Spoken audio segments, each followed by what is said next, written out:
Christine Lagarde has survived as managing director of the International Monetary Fund, which is clearly what the court in Paris wanted. The intention was to wound rather than to kill, to embarrass the former French finance minister but leave her in place. The court has got its way, but at some cost, because it would be naive to imagine that Lagarde has not suffered damage as a result of the trial. It will make her job tougher because she will find it more difficult to command respect when the IMF is taking decisions.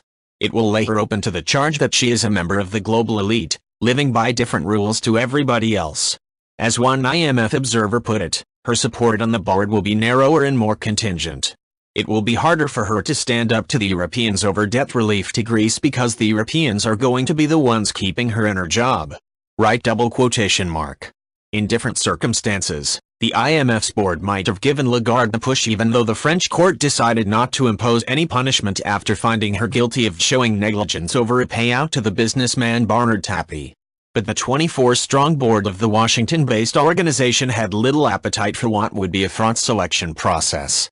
The global economy has never really recovered from the deep financial crisis of 2008-09.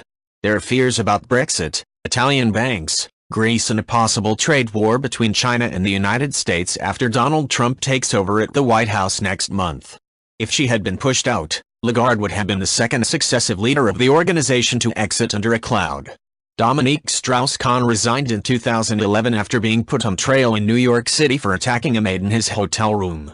To misquote Oscar Wilde, to lose one managing director may be regarded as a misfortune, to have lost two would have looked like carelessness.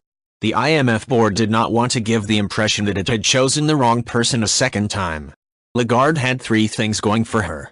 She is well liked in Washington and the IMF staff is loyal to her. Second, there has been something of a show trial about the legal proceedings in Paris. Even the prosecution admitted that the evidence against the former French finance minister was flimsy. It would have been a different matter had the court imposed a prison sentence, but there was never the remotest prospect of that. Significantly, the French government said at the trial's conclusion that it retained confidence in her.